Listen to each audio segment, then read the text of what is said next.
সুপ্রিয় দর্শক, আমি আফজাল হোসেন স্বাগত জানাচ্ছি সময়ের আলাপে। আমাদের আজকের অতিথি সাবেক ডিআইজি প্রিজন্স মেজর অবসরপ্রাপ্ত শামসুল হায়দার সিদ্দিকী।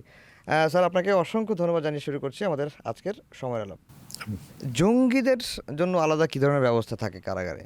জঙ্গিদের এটা বলা হইতো, কিন্তু দেখেন আমার অভিজ্ঞতা বলে, আপনার গুলজারের নাম শুনছেন। গুলজারও আমার ইমিডিয়েট জুনিয়র ছিল, কিন্তু আমরা খুব ক্লোজ ছিলাম। তো মাঝে মাঝে গুলজার আমার বলতো যে স্যার আমরা কি ভুলই করতেছি নাকি। আমি কেন, কী হয়েছে? বল স্যার, এদের যখন ধরা হয় বিভিন্ন জিনিস দেখি, এরা এতভাবে সুন্দর করে ওদের জিনিসগুলি রাখে, কেউ কারো জিনিস নেয় না। কোনো টাকা পাওয়া গেল, কোনো গয়না পাওয়া গেল, কোনো স্বর্ণ বা কোনো দামি জিনিস, একটা জিনিসও কেউ নিবে না। সুন্দর করে সাজায় রাখে, যেটা যেখানে দেওয়া তাদের ভাষায় ওইটা করা হয়। এখন জেলখানায় যখন জঙ্গির কথা এরকম বলা হইতো, তখন আমরা তাদেরকে আলাদা আলাদা করে রাখতাম, যাতে নিজেদের মধ্যে যোগাযোগ করতে না পারে। আচ্ছা। কিন্তু কিছুদিন পরেই দেখা যায় যে ওই জঙ্গির সঙ্গে যে কজন থাকে, ওরা সবাই জঙ্গির ভক্ত হয়ে যায়। আচ্ছা। কারণ তারা তার খোঁজ খবর নেয়, গরম পানি লাগলে গরম পানির ব্যবস্থা করে দেয়, তার দেখা সাক্ষাৎ কেউ করতে আসলে তা করে দেয়, খোঁজ খবর নেয়। এমনকি সাধারণ বন্দি চলে যাওয়ার পরেও তাদের সঙ্গে খোঁজ খবর রাখে, যে সমস্ত কারণে সাধারণ বন্দির সবাই তা করে ভক্ত হয়ে যায়। আর ওইখানেও কিন্তু আমরা জেলখানায় এমন কোনো কার্যকলাপ দেখি নাই যে উশৃঙ্খলতা বা পালায় চলে যাওয়ার জন্য বা এমন কিছু বলে ওদের শাস্তি দেওয়ার, এই টাইপের কোনো জিনিস কিন্তু দেওয়া হয় না। এগুলি খালি মুখে মুখে। আপনি একটু ঠান্ডা মাথায় চিন্তা করেন তো, এই হঠাৎ করে কি জঙ্গি মারা গেল, হঠাৎ করে কি উধাও হয়ে গেল?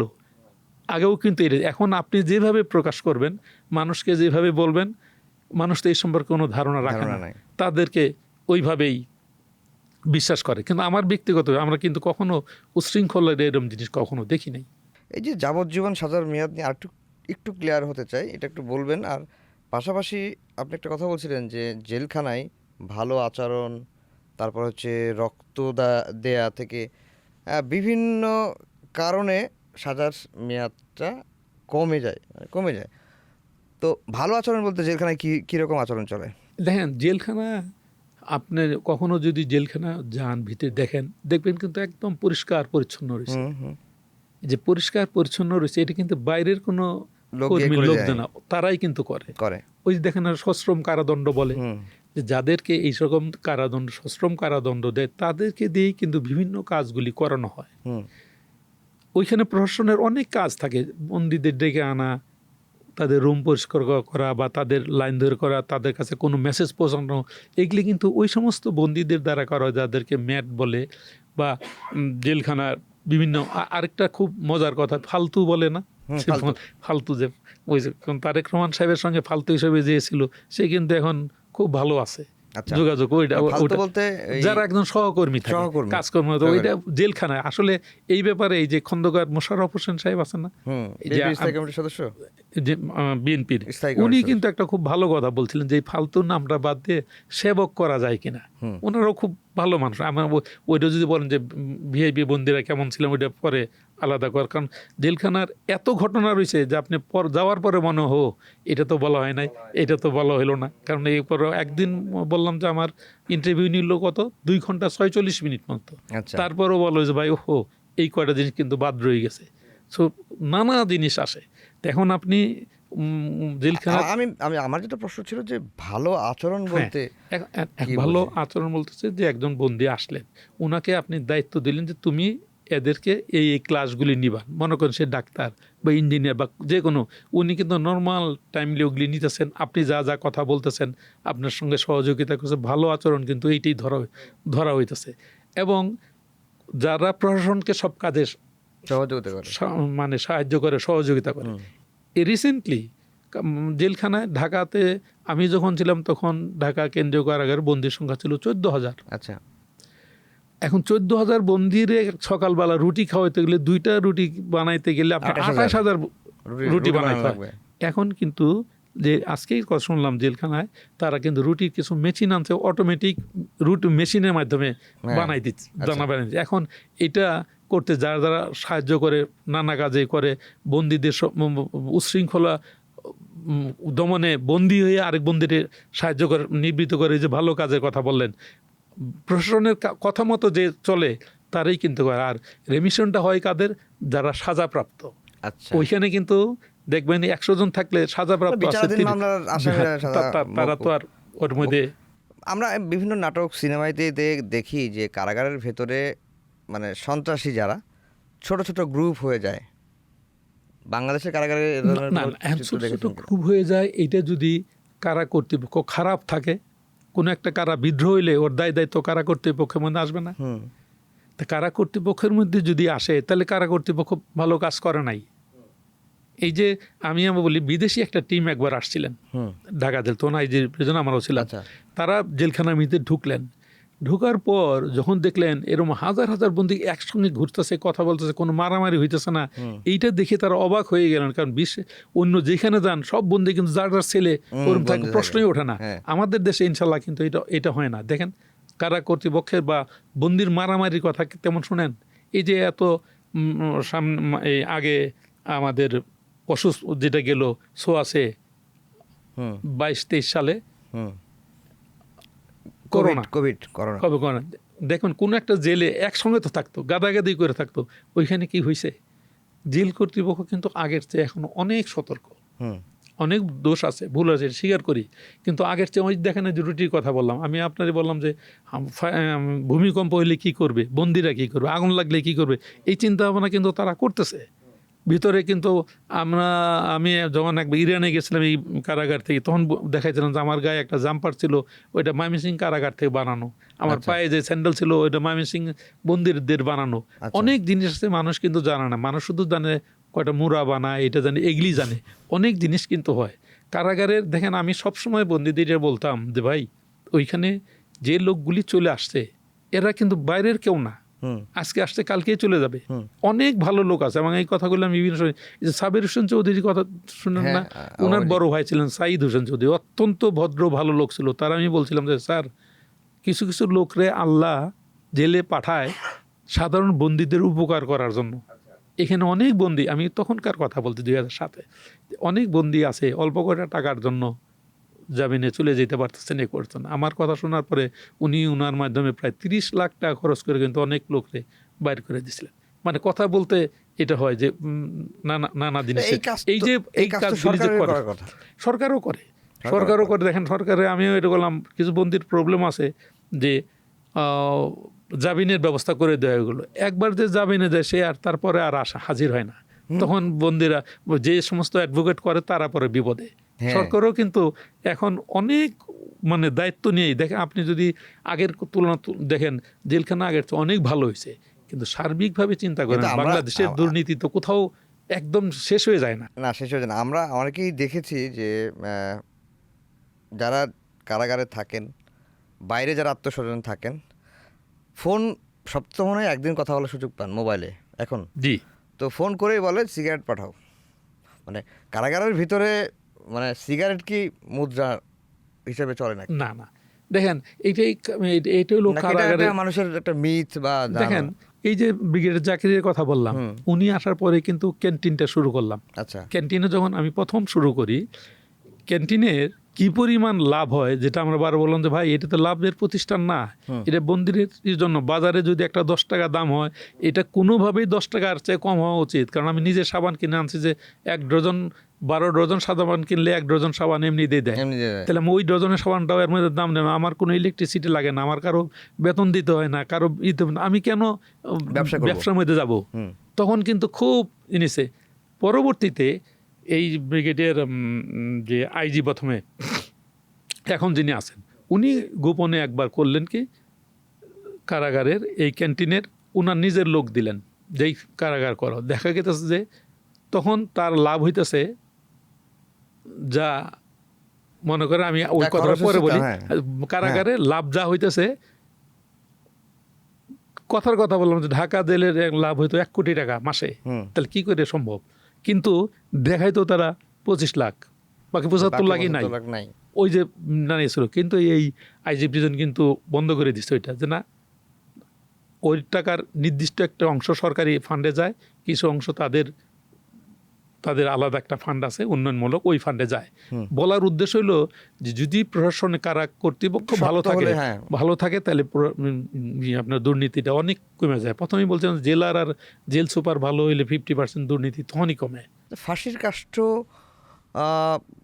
কিভাবে তৈরি করা হয় এবং ফাঁসির কাষ্ঠে বা একজন মানুষকে মানে মৃত্যুদণ্ড কার্যকর করার আগে কি কি ধরনের প্রক্রিয়া আপনারা গ্রহণ করেন? কারা কারা উপস্থিত থাকে? মানে নিশ্চয়ই ম্যাজিস্ট্রেট থাকেন, হ্যাঁ, হ্যাঁ, বা এরকম কোনো বিষয় আছে না, আছে কি না যে মৃত্যুদণ্ডপ্রাপ্ত আসামির শেষ ইচ্ছা জানতে চাওয়া হয়, মানে এরকম কোনো ঘটনা ঘটেছে? এটা এটা বলে দেখেন, মানে সত্যিকার কথা বলি, আমি যখন কারাগারে গেলাম তখন প্রথম যে ছেলেটার ফাঁসির সময় আমি উপস্থিত ছিলাম, ওই ভদ্রলোকের রিপন নাম, বাড়ি হলো নারায়ণগঞ্জ। উনি একজন ব্যাংকের অফিসার ছিলেন। হুম, ওনার নামে ছিল, ওনার ওয়াইফকে উনি হত্যা করছেন। আচ্ছা, এই এর জন্য আসছে এবং এতে ফাঁসির রায় হয়ে গেছে, ফাইনালি এটা হয়ে গেছে। যেদিন ফাঁসি হবে তার আগের দিন উনি আমাকে বললেন যে স্যার, আমি কিন্তু আমার ওয়াইফকে মারি নাই। এই কথাটা আমি বিভিন্ন সময় বলছি। আমি তো বলি আপনি মারেন নাই তো, কি ঘটনা কি? তখন বলল যে এই মৃত্যুর সাথে আমার মা এবং আমার বোন জড়িত ছিলেন, আচ্ছা, কিন্তু আমি বাসায় উপস্থিত ছিলাম। হুম, যখন মামলাটা করছে তখন 1 নাম্বার আসামি আমাকেই ছেলে দিছে, হিসেবে আমাকে দিয়ে, আমাকেই দিছে, এবং আমি আমার মা আর বোনকে বাঁচানোর জন্য এটার কোনো প্রতিবাদ করি নাই। হুম, আমি বললাম যে দেখেন, আমাদের দেশে আজ পর্যন্ত কিন্তু কোনো মহিলার ফাঁসি এখনো হয় নাই। আইনে থাকলেও এখনো কিন্তু হয় নাই।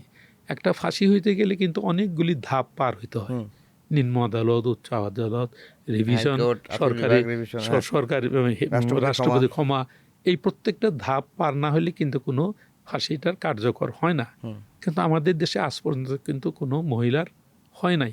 তা আপনি যদি সত্যি কথাটা মহিলা বলতেন, ফাঁসি হয় নাই কারণ কি? এই ধাপগুলি মহিলা, শেষ হয় নাই। না এই ধাপগুলো শেষ হয় নাই হ্যাঁ। নাকি? আরেকটা কথা বলা হয় যে কোনো কারাগারে নারী আসামিদের ফাঁসি দেওয়ার জন্য ফাঁসির কাষ্ঠই তৈরি করা হয়নি।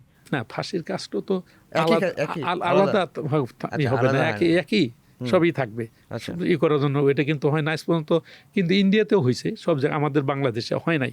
তো এই যে যখন ফাঁসির কথা বললাম, আলটিমেটলি কিন্তু পরে আর ওইটা কিছু হয় না, পরের দিন তার ফাঁসিটা হয়েই গেল। এখন ফাঁসি যখন হয় তখন নর্মালি কি করমনি কিন্তু সবাই জেনে যায়। আর ফাঁসিটা সাধারণত রাত্রেবেলা এই কারণেই দেয় যে সন্ধ্যার পরে সবাইকে লক্ষ্য করে দেওয়া হয়। আর ওই জিনিসটা কিন্তু সারা কারাগার জানাজানি হয়ে যায় যে আজকে ফাঁসির রায় কার্যকর হবে। তখন বন্দিরাও একটু নরম থাকে, সুস্থ থাকে যে আজকে এরকম হবে। এই যে আপনারা দেখেন যে রাত্রি 12টা, 2 বা 1টা, এটা যদি সকাল 8টার সময় দেয়, এটা কিন্তু আইনের কোনো ব্যত্যয় হবে না। আচ্ছা, কিন্তু নিরাপত্তার জন্য সন্ধ্যার পরে রাত্রে দেওয়া হয়, সবাই লক আপ থাকে। আচ্ছা, এখন এই যে ধাপগুলি কি কি হয়, যার ওই একটা আছে না, যখন রাষ্ট্রপতির আদেশটাও চলে আসে যে না, ওনার ফাঁসি হওয়ার জন্যই সম্মত থাকে, তখন বলে যে রাষ্ট্রপতির আদেশ আসার পরে বলে 21 দিনের আগে না 28 দিনের পরে না, এরকম একটা আছে মধ্যবর্তী সবাই। আমি নিজে একজনকে 21 আর 28 এর মধ্যে কিন্তু 3 দিন একটা চেঞ্জ করছিলাম। কারণটা তারাই বলছিল স্যার ফাঁসি তো হয়েই যাবে, আপনাদের মধ্যেই তো আছে, 2টা দিন পরে যদি দেন। তখন আমরা আবার কর্তৃপক্ষকে লিখছিলাম যে আমাদের প্রশাসনিক কাজের জন্য 3 দিন পরে দেওয়া হইলো, এটাও আইনের মধ্যে, প্রশাসন মাইনে নিচে দেওয়া হইলো। আমি ঘটনাগুলি বলতেছি যেই করার জন্য। এখন যখন যার ফাঁসি হবে তখন সাধারণত সেই দিনই বা তার আগের দিনই তার আত্মীয় স্বজনরা কিন্তু জানাই দেওয়া, তারা আসে, দেখা সাক্ষাৎ করে যায়। তো তখন কিন্তু সবাই সব কিছু জানে, উনিও জানেন যা যে বলে। এখন আল্লাহর অশেষ রহমত, যাদের ফাঁসি হয় তারা কিন্তু কেউ ওইখানে ওইরকম ভায়োলেন্ট হয়ে যায় না। শুধু একজন হয়ে গেছিল, ওই যে 6 জঙ্গির একজন, যার একটা পা ছিল না, কাশিমপুরে আমি ওইখানে ছিলাম, পরে তারা কিন্তু কুলে করে আনছিলাম, কুলে করে আনার পর মুখে, তারপরেই বলা হয়েছিল যে এরপরে যদি কেউ আসে তাহলে তার মুখে স্কচটেপ জেনে দেওয়া হয়, কারণ রাত্রের জন্য চিৎকার করে, তখন কিন্তু সব লোক এটা জানে। আচ্ছা, একসঙ্গে 2 জনের হয়েছিল, পা ছিল না, তাহলে দাঁড়ালো কিভাবে? না, কুলে করে নিয়ে গেছে, যা হয়েছে কোলে করে ফাঁসির যে রশি তার গলায় পরানো হয়েছিল। নামটা আমি ভুলে গেছি। সানির সঙ্গে, সানি মানে ওই 6 জঙ্গির যখন ফাঁসি হয় তখন আমি ছিলাম। সানি কিন্তু দাঁড়াই আছে, একটা ইয়ের সাথে 2টা যে রশি থাকে একই সঙ্গে 2 জন। খালি সানি আমাকে বলছিল স্যার আপনি যদি অ্যালাউ করেন আমি কি আমার ড্রেসটা পরে যেতে পারি। আমি তখন ওইটা পরে অ্যালাউ করছিলাম, যে কোনো রকম ওই ড্রেসটা মানে তার লম্বা যে একটু পরে আলখাল্লা টাইপ, ওইটা পরে গেল। আমি ঘটনা বলি যে নিয়ে যায়। এখন এই যে দেখা সাক্ষাৎ করে, তারা নিজেরাও জানে, তখন তারে জিজ্ঞেস করা হয় যে আপনি কোনো ওই যে বললেন না কোনো জাস্ট জিজ্ঞাসা হ্যাঁ, কোনো করে ইচ্ছা আছে কোনো কিনা। কোনো কিছু করে কোনো। তারপর মুসলমান হইলে আমাদের হুজুর কালেমা আসেন, পড়ানো, হ্যাঁ। তারে তওবা গোসল পড়ানো। করায়, তওবা পড়ায়, সব কিছু ওইটাই করা হয়। করানোর পরে অনেকে নামাজ পড়তে চাইলে নামাজ পড়ার টাইমটা দেয়। তারপরে সাধারণত যেখানে ফাঁসিটা হবে ওর কাছাকাছি ছেলে আইনে রাখা হয়, আচ্ছা, যাতে অল্প সময়ে সে নিয়ে যাওয়া ওখানে যায়। চলে যেতে পারে। হুম। যখন যায় তখনই কিন্তু তারে কালো টুপিটা পরানো হয় এই কারণে যাতে সে উপস্থিত লোকজনের তাদের সঙ্গে চিন্তা চিনতে না না পারে। পারে, ওইটা না দেখতে পারে। আচ্ছা, দেখতে পেলে দেখতে তখন না পারে। মানুষে, হ্যাঁ। আর হাতটা পিছনে বেঁধে রাখা হয়, হুম, পাটা ঠিক থাকে। হুম, তো হাতটা পিছনে বাঁধা, কালো টুপিটা পরা, ওরে আস্তে আস্তে হাতে নিয়ে যখন ফাঁসির মঞ্চে যায়, ফাঁসির মঞ্চটা হলো একটা পাটাতনের মতো থাকে। হুম। পাটাতনের উপরে যখন হইনে দাঁড়ায় তখন কিন্তু তার পা দুইটাও শক্ত করে বাঁধা বেঁধে হয়, দেওয়া বাঁধা দিয়ে হুম। ই করা হয়। গলার যে রশিটা পরানো হয় ওই গিট্টটা সাধারণত পিছনে দেয়, ম্যানিলা রূপ নাকি? মেনিলা রূপ বলে, ওটা মেলিনা থেকে তৈরি করে আনা হয়। একই রূপ দিয়ে বিভিন্ন জনরে ফাঁসি এটা দেওয়া হয়। যখন উপস্থিত কারা কারা থাকে বললেন, হুম, ওখানে কারা কর্তৃপক্ষ থাকে, ম্যাজিস্ট্রেট থাকে, পুলিশের উপস্থিত লোকজন উপস্থিত থাকে। তার নিরাপত্তার জন্য যাতে কোনো বন্দি ভায়োলেন্ট যদি হয়ে যায় এক্সট্রা কিছু কারারক্ষী মোতায়েন করা হয়। এই যে সিভিল সার্জন থাকে, ডাক্তার যে আসে কারাগারে, ডাক্তার তো থাকে, সিভিল সার্জন ওনারাও থাকেন। কাজেই যখন তারা প্রত্যেকেই কিন্তু এই জিনিসগুলি দেখেন যে সব কিছু নিয়ম মাফিক ওরম হইতেছে কিনা থাকে, তখন উপস্থিত জেলার বা জেল সুপার থাকে, উনি একটা ইশারা করেন। সমস্ত কিছু বাধার পরে মানে ইশারার মধ্যে ইশারা হাত দিয়ে ইশারা হাত নাকি দিয়ে করে, কেউ রুমাল রুমাল ছেড়ে দেয়, ছেড়ে দেয়? কেউ ইশারা করে যে নামাই দিলে এটাই বোঝা যায়। এটা কোনো যাকে যেভাবে বুঝায় আচ্ছা, ওইটা করে। তখন একটা লিভারের মতো থাকে, হুম, এই লিভারটা মানে টান দিলেই ওই পাটাতনের কাঠ দুইটা সরে যায়। হুম। নিচে যে দাঁড়ায়, পাটাতনের নিচে প্রায় 9 ফুট 10 ফুট একটা গভীর আছে। গর্তর মতো আছে। উনি কিন্তু নিচে পড়ে যান। হুম, তো নিচে যখন পড়ে যায় তখন কিন্তু একটা ঝাঁকি লাগে। হুম। এই নেকে। এই ঝাঁকিতে লাগলেই কিন্তু স্পাইনাল কর্ডটা ভেঙে যায়। আচ্ছা, মৃত্যুর কারণটাই কিন্তু ওইটা। এরকম কি অনেকে এবং এইটা যেদিন হয় তার 2-3 দিন আগে কিন্তু ওই বন্দির ওয়েট কত, ওইটা ওই অনুসারে বালুর বস্তা নিয়ে কিন্তু এটা একটা প্র্যাকটিস করা হয়। আচ্ছা, যদি রশির হাইটটা বেশি হয় অনেক সময় গলাটা কিন্তু আলাদা হয়ে যায়, আচ্ছা, আচ্ছা, আচ্ছা। যেটা বাংলা ভাইয়ের ক্ষেত্রে হয়েছিল। ও, বাংলা ভাইয়ের গলাটা কিন্তু আলাদা হয়ে ওজন বেশি থাকতে, মানে শরীরের ওজনও বেশি ছিল।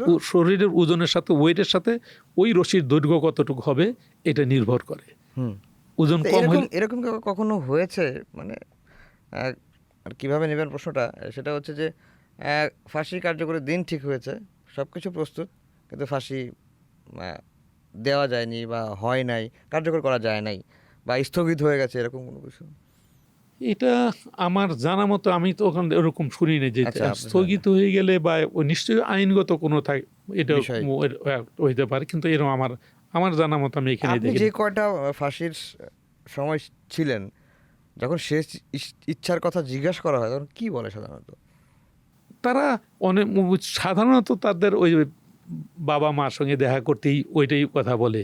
যেমন ওই আপনার এই কথা বলতেই এটা করতেছি, কাশিমপুরে একটা ছেলের এরকম ফাঁসি হইতেছে। হুম। আর আবার আপনার এটাও বলি যে যখন কোনো ওরম আলোচিত ব্যক্তির ফাঁসি হয় তখন কিন্তু সবাই খোঁজ রাখে। হুম, হুম, হুম। সাধারণ বন্দির ফাঁসির সময় কেউ কিন্তু জানেও না, কোনো রাখে না। ওই রকম একটা সাধারণ বন্দির সময় ফাঁসি হইতেছে কাশিমপুরে। আমি গেলাম, দেখতেছি যে ওই যার ফাঁসি হবে তার ওয়াইফ গেটের সামনে দাঁড়ানো, ছোট বাচ্চাটা রয়েছে একটা লাল রঙের জামা পরা। ঈদের আগে ওই বাবাই ওই লাল রঙের বাচ্চাটা দিছিল। যখন ফাঁসিতে চলে যাবে আমি প্রায় সময় অনেক সময় ফাঁসির যখন হবে তখন তাদের সঙ্গে যাই কথা বলতাম, বুকে নিয়েই কথা বলতাম। হুম। বলতাম যে বাবা আমার করার কিছু নাই, আমরা দোয়া করি আল্লাহ বেহেশত নসিব করুক, নিজের ভুল বা যেমনি ই করার জন্য আমরা শুধু সরকারি আদেশটা পালন করতেছি। হুম। তারাও বুঝতেছে যে আমরা এছাড়া আমাদের আর করার কিছু নাই। সেও, আমি যেমন তার জন্য দোয়া করি ওই মুহূর্তে সেও আমার জন্য দোয়া দোয়া করে। করে। আমি একজনের ক্ষেত্রে আমার নিজের পকেট থেকে মোবাইলটা দিলাম হুম। তারে, যে তোমার ওয়াইফ ওইখানে দাঁড়ানো আছে, নাও কথা বলো। তখন সে তার ওয়াইফের সাথে কথা বললো, বড় জোর 1 মিনিট বা তারও কম। তোমার ভালো থাকো, মেয়েটারে দেখো। আমি বললাম যে আপনার মেয়ে যে দাঁড়ায় আছে তার সঙ্গে একটু কথা বলেন। বললো না, মেয়েটার সঙ্গে আর কথা বললো না। ছোট মেয়েটার মেয়ে। সঙ্গে আর কষ্ট কথা হবে বললো তো। না, সে চলে গেল। এই যে আমি মোবাইলটা দিলাম, এটি কিন্তু আইনের কোথাও নাই। লেখা নাই। আমি তারপরেই বলছি যে সব কিছু আইন দ্বারা হয় না। হুম। যে মোবাইলটা দিয়ে যদি এমন কথা হইতো যে ওনাকে মাইরে ফেলো বা ওনার কাছে চাঁদা নাও বা সমাজে এটা করো, হরতাল করো, এটা করো, যে জিনিসটা কোনো ক্ষতি করে না, ওই জিনিসের কোনো এফেক্ট নাই। সব কিছু আইন দ্বারা যে হয় না। আমরা একেবারে শেষের দিকে চলে এসেছি, যে আপনি মাঝখানে একটা কথা গল্প বলছিলেন উদাহরণ দিতে গিয়ে, যে রহিম নামে একজন ব্যাংক কর্মকর্তা স্ত্রীকে হত্যার দায়ে যার ফাঁসি কার্যকর, রিপন, এবং সে যে ফাঁসি কার্যকরের ঠিক আগ মুহূর্তে আপনাকে বলল যে আমি আসলে হত্যাটা করি নাই, এই হত্যার সঙ্গে জড়িত হচ্ছে আমার বোন এবং মা, কিন্তু আমার নামটা যেহেতু স্বামী 1 নম্বরে দেওয়া হয়েছে। এই ধরনের ক্ষেত্রে কিছু করার সুযোগ আছে কিনা? তখন ওই মুহূর্তে যখন হয়, আসলে তো কোর্ট যখন রায়টা দেয়, আমার এই ধরনের কোর্ট বা তারা তো কিন্তু সাক্ষী সমস্ত বিবেচনা করেই দেয়।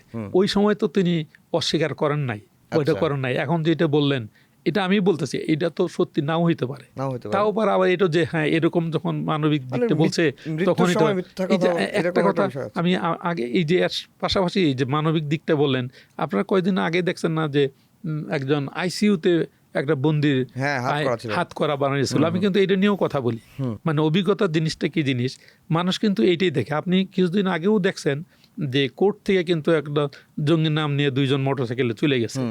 তখন কিন্তু তাদের যদি পায়ে ডান্ডা বেরি থাকতো বা এটা থাকতো, তাহলে কিন্তু যেতে পারতো না। কোর্টের একটা আদেশ আছে, কোর্টে যখন উঠবে তখন ওই মুহূর্তে হ্যান্ডকাপ ডান্ডা বেরি থাকবে না। ওইটা কারা কর্তৃপক্ষ মানে আজ থেকে 20-22 দিন আগে সরোয়ার দিতে একজন ফাঁসির আসামি এরকম আইসিইউতে গেছে, যে কারা রক্ষীটা তার ডিউটিতে আছে, সে একটু ঘুমের তন্দ্রার মধ্যে হঠাৎ করে দেখতেছে যে তার গায়ের ড্রেসটা চেঞ্জ করে ফেলছে, হাতের হ্যান্ডকাপটাও খুলে ফেলছে। এই মুহূর্তে সে যায় ধরছে। তো এখন যদি বলেন যে আইসিইউতে রয়েছে, তার হ্যান্ডকাপ পরানো এটা একদম অমানবিক, বা জানাজায় গেছে, জানাজার পায়ে তার হ্যান্ডকাপ নিয়ে এটা করা অমানবিক, হ্যাঁ এটাও সত্যি। কিন্তু যদি চলে যায়, তখন কিন্তু আইনগতভাবে তারা যে প্রবলেমে পড়ে, ওইটার কথা কিন্তু কেউ আর বিবেচনা করে না। উদাহরণ হিসাবে আমি এটা বলি যে এই মাত্র 20-22 দিন আগে সরোয়ার দিতে আপনি খোঁজ নিয়ে দেখেন, যে আইসিইউতে যায় যদি এরকম করতে পারে, তখন মানবিক দিকটাই বেশি দেখবেন না আইনগত দিকটা বেশি দেখবেন? এইটাই মানুষের কাছে আমরা বলি যে এইটাই চিন্তা করার, আসলে কোনটা দেখা উচিত, মানবিক না আইন? দেন দুইটার, ওই যে বললাম সবকিছু আইন দিয়ে হয় না, বা সবকিছু হ্যাঁ সবকিছু আইন দিয়ে হয় না। তখন খুব ভালো করে বুঝতে হবে যে ও পালাইতে পারবে কি পারবে না, ওইটা যারাই করে। আর আমি যে এই জিনিসটা সবসময় বলি, এইটা আমার কাছে সবচেয়ে গুরুত্বপূর্ণ জিনিস। এইটা আপনি যখন পাশে বলে দিই যে এটা বলার জন্য আমি নিজে থাকি। একদিন আমি শেখ হাসিনা ওনাকে বললাম যে ম্যাডাম, আপনি নিজেকে বলেন যে বঙ্গবন্ধুর কন্যা, এতদিন যাবত দলের সঙ্গে আছেন, আপনার দলে 300 ভালো লোক পান না যারা চোর না? বেগম মতিয়া চৌধুরী, সে যে কোনো দলই করুক, অ্যাটলিস্ট চোর না, এরম শুনি নাই। তখন 2007 সালে উনি আমাকে বলছিলেন যে ডিএজি সাহেব, আমার দল বিএনপির মতো বা বোয়াল মাছের মতো হাঁ করে খায় না, একটু কম খায়। আচ্ছা। তার একটু পরেই আবার আমার বলছিলেন যে ডিএজি সাহেব, ইচ্ছা করলেই আমি সব কিছু করতে পারি না। তখন আমি তারে ম্যাডামও ডাকি, স্যারও ডাকি। আমি বললাম, ম্যাডাম, আজকে 2007, আপনি এই কথা বললেন। 1990 সালের প্রথম দিকে প্রেসিডেন্ট এরশাদ উনি গল্ফ খেলতেছিলেন, তখন স্বরাষ্ট্রমন্ত্রী হল জেনারেল মাহমুদুল হাসান। আচ্ছা।